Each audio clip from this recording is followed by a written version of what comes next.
South Korea, a country of about 50 million people, accounted for nearly 1 million of them. It reportedly has the highest rate of plastic surgery per capita.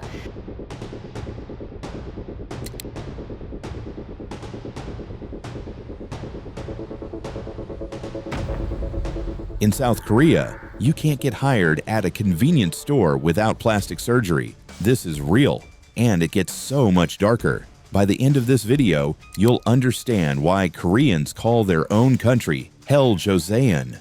Welcome to the dark side of the K-dream.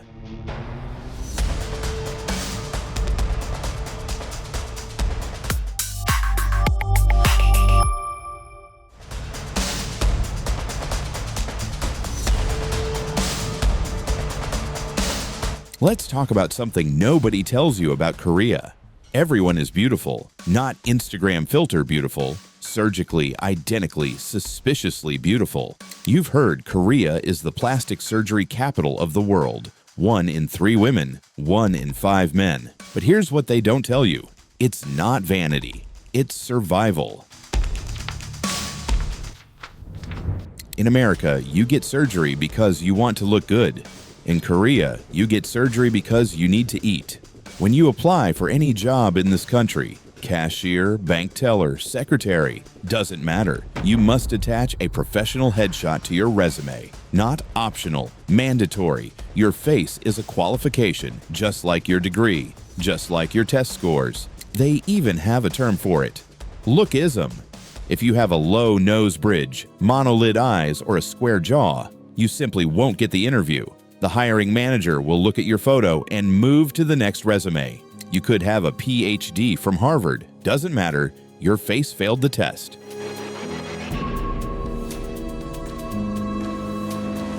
So parents do what any rational person would do in an irrational system.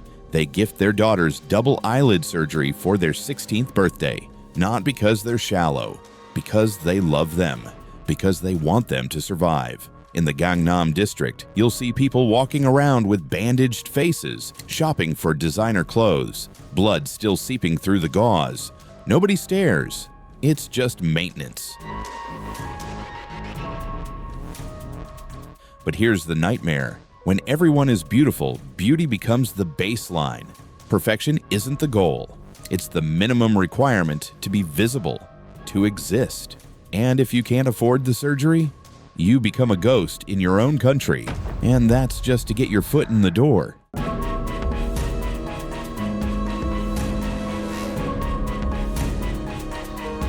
Before we go further, quick question. How many of you would survive if your entire future, your job, your income, your marriage, your family's honor all depended on one test, one 8-hour exam you take when you're 18 years old? Because in South Korea, that's not a hypothetical. It's called the Suneung, the college scholastic ability test. Car arrives in a hurry. Opening the back door, coming out is not a detained suspect.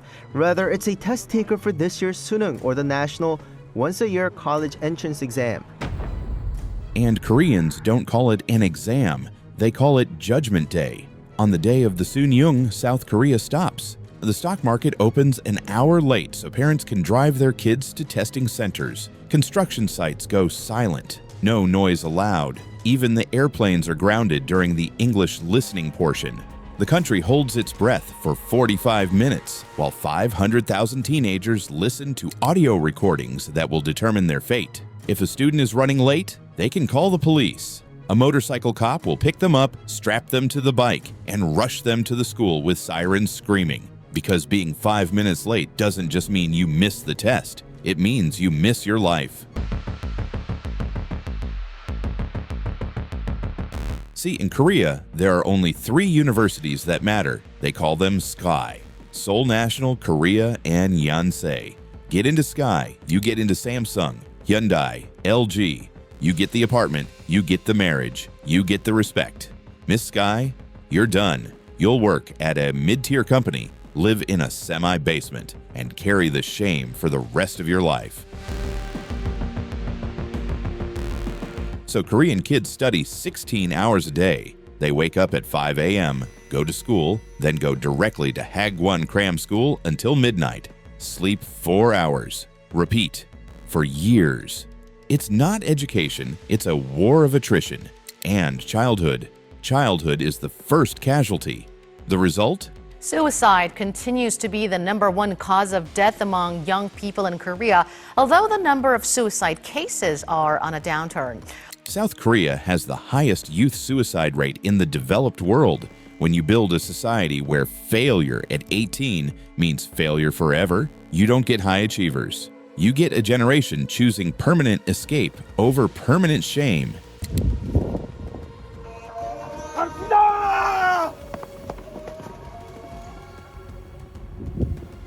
You've seen Squid Game. Koreans say the show isn't fiction. It's a documentary about their education system. Except in Squid Game, you die quickly. In the Korean school system, the death is slow. Okay, pause. If you're still watching this, you can handle the truth. Hit that subscribe button right now because this gets way worse. And we need to know you're ready for it. Remember the movie Parasite? The family living in the semi-basement that floods when it rains. That wasn't a set. That's real. Thousands of people in Seoul live in Banjeha, half underground apartments that turn into swimming pools during monsoon season. But there's something even smaller, something even more dystopian. The Goshiwon, 3 square meters. That's 32 square feet. You can touch both walls without stretching. There's a bed, a tiny desk, and a door. No window, no kitchen. Sometimes the toilet is built into the shower, which is next to your bed, so you sleep, eat, and shit in the same 10 by 10 space.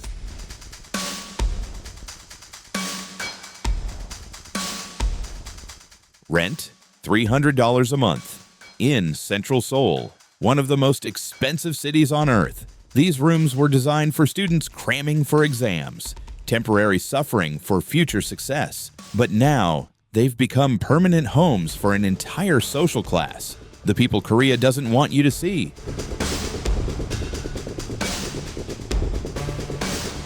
The contrast is sickening. Walk 10 minutes from these concrete coffins, and you'll see glass penthouses worth $10 million, K-pop idols, Samsung executives, the winners of the system. But back in the Goshiwons, people are rotting, literally. The smell of mold, no sunlight, no hope. Koreans have a phrase for this. They say you're born with a spoon in your mouth.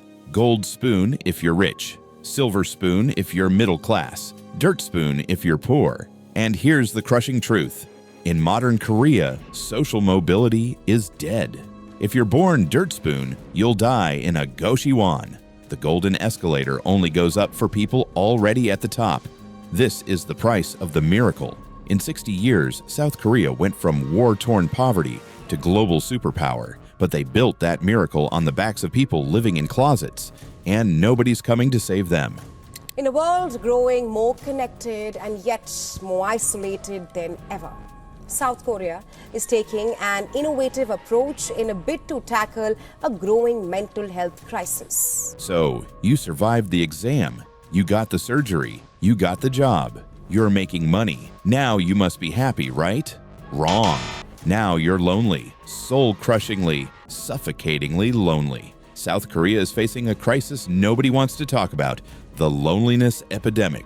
Historically, Korea is communal. You eat together, you drink together, family is everything. But the modern pressure has shattered that. People are too busy competing to connect. Enter the age of Honbap, eating alone. Restaurants now have single-person booths. You face the wall so you don't have to make eye contact with strangers, so you don't have to feel the shame of being alone.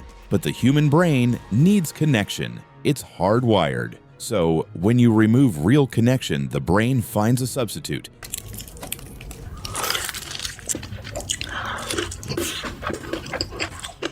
And that's how you get mukbang.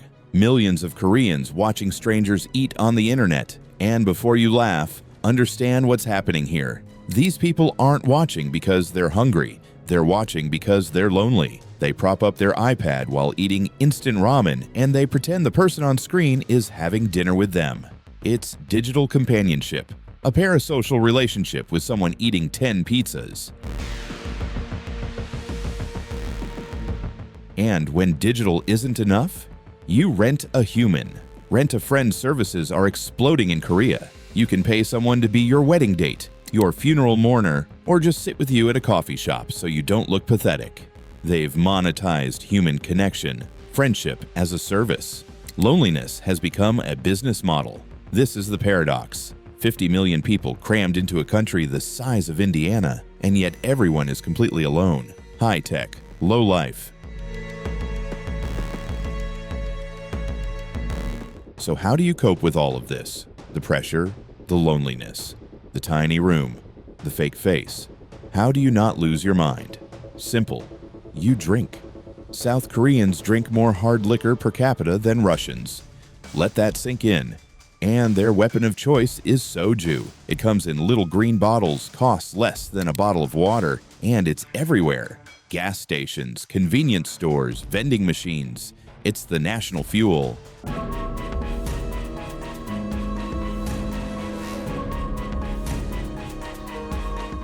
But drinking isn't recreational in Korea.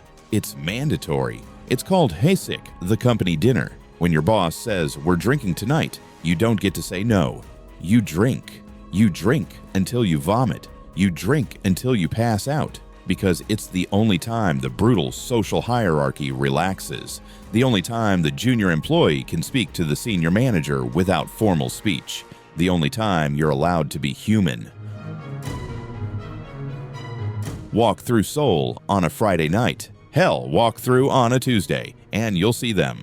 Sleeping businessmen, grown men in tailored suits passed out on the pavement, drool on their ties. And here's the crazy part. Nobody robs them. Korea is one of the safest countries on earth. People just step over them because they're not criminals. They're casualties. Casualties of the K-dream, recharging on the concrete before waking up to do it all over again. This is normal. This is success. You worked hard. You drank harder. Now get back to the office.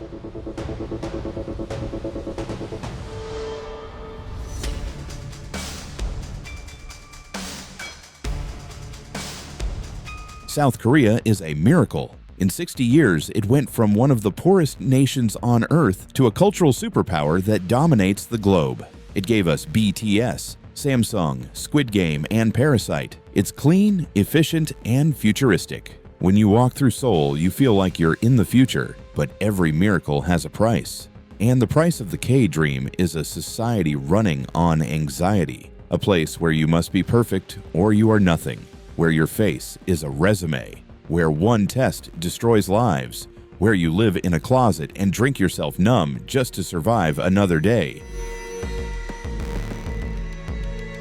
This is cyberpunk, not the movie version with flying cars, the real version. High tech, low life. A system so efficient it forgot to leave room for happiness. And here's the uncomfortable truth. Korea isn't unique. It's just 20 years ahead. Look around. We're all heading there. The gig economy, the optimization, the performance, the loneliness. Korea is the warning. The question is, are we listening? So next time you watch a K-pop video and think, I want that life, remember the Goshiwons. Remember the exam rooms. Remember the green bottles on the sidewalk. Remember the price.